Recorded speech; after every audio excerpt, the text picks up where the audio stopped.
हिंदू धर्म में देवउठनी एकादशी का विशेष महत्व है। हिंदू पंचांग के अनुसार कार्तिक मास के शुक्ल पक्ष की एकादशी को देवउठनी एकादशी कहा जाता है। इसे प्रबोधनी या देवोत्थान एकादशी के नाम से भी जाना जाता है।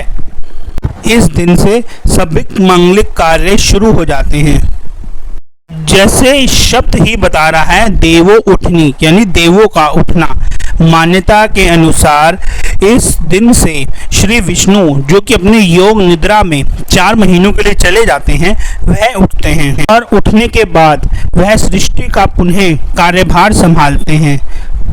के अलावा इस दिन माता तुलसी और शालिग्राम का विवाह भी किया जाता है।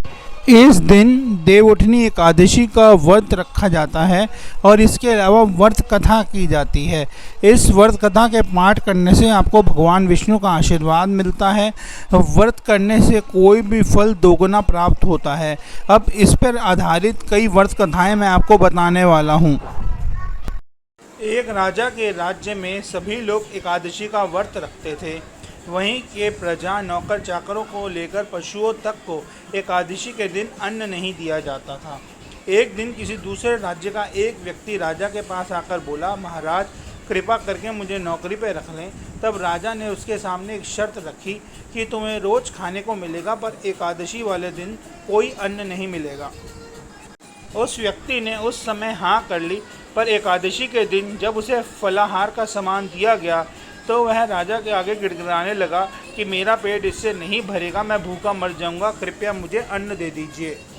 राजा ने उसे शर्त की बात याद दिलाई, फिर भी वह अपनी बात पे अड़ा रहा और अन्न छोड़ने को राजी नहीं हुआ। तब राजा ने उसे आटा, दाल, चावल आदि दिए। वह नित्य उसे नदी पर ले गया, स्नान करके भोजन पका के खाने लगा। जब भोजन बन गया तो उसने भगवान को बुलाया, आओ भगवान भोजन तैयार है। उसके बुलाने पर पीताम्बर धारण किए भगवान चतुर्भुज रूप में वहां पहुंचे और प्रेम से उसके साथ भोजन करने लगे। भोजन आदि करके भगवान अंतर ध्यान हो गए। 15 दिन के बाद अगली एकादशी को वह राजा को फिर कहने लगा, हे महाराज इस बार मुझे दुगना सामान दिया जाए। राजा ने पूछा क्यों? उसने कहा भगवान भी मेरे साथ आके खाना खाते हैं। यह सुनकर राजा को बड़ा आश्चर्य हुआ। वह बोला, मैं मान नहीं सकता कि भगवान तुम्हारे साथ आके खाते हैं। मैं भी व्रत रखता हूँ, मैं भी पूजा करता हूँ, तब भी भगवान ने मुझे कभी दर्शन नहीं दिए। राजा की बात सुनकर वह बोला, हे महाराज अगर आपको विश्वास नहीं तो आप मेरे साथ चलिए। राजा एक पेड़ के पीछे छुपकर देखता रहा। उस व्यक्ति ने रोज़ की तरह भोजन बनाया और भगवान को बुलाया, फिर भी भगवान नहीं आए। तो उसने भगवान को कहा कि यदि आप नहीं आए तो मैं नदी में कूदकर प्राण दे दूंगा।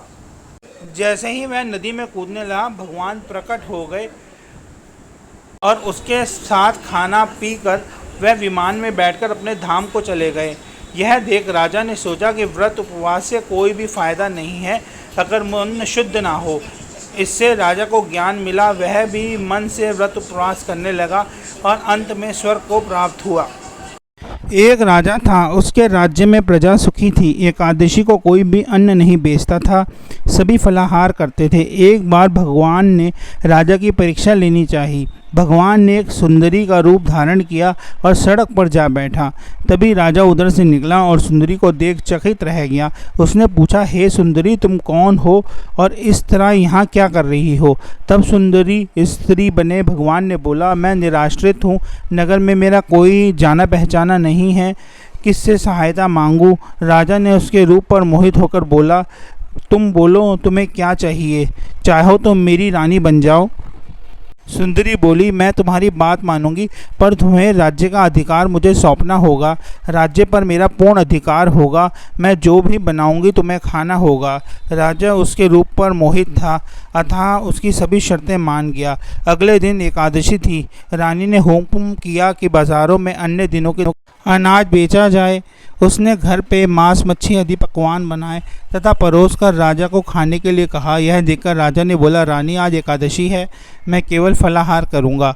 तब रानी ने शर्त की याद दिलाई और कहा, तुमने मुझे शर्त दी थी कि जो मैं कहूँगी वो तुम मानोगे। अगर तुम यह खाना नहीं खाए तो तुम्हें अपने बड़े राजकुमार का सर काट दूंगा।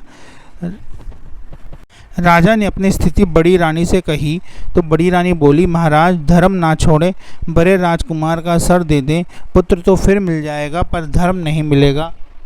इस दौरान बड़ा राजकुमार खेल कर आया। माँ की आंखों में आंसू देखकर वह रोने का कारण पूछा तो माँ ने उसे परिस्थिति बताई। तब वह बोला, मेरे सर देने के लिए मैं तैयार हूँ, पिताजी के धर्म की रक्षा होगी और ज़रूर होगी। राजा दुखी मन से राजकुमार का सर देने को तैयार हुआ तो रानी के रूप में भगवान विष्णु प्रकट होकर हुए और उनको असली बात बताई।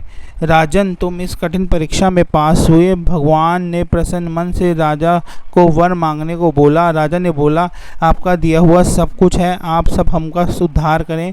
उसी समय एक विमान उतरा और राजा अपने राज्य पुत्र को सौंपकर विमान में बैठकर परम धाम की ओर चल गया। अगर कथा पसंद आई हो तो इस चैनल को लाइक व सब्सक्राइब ज़रूर करें। धन्यवाद।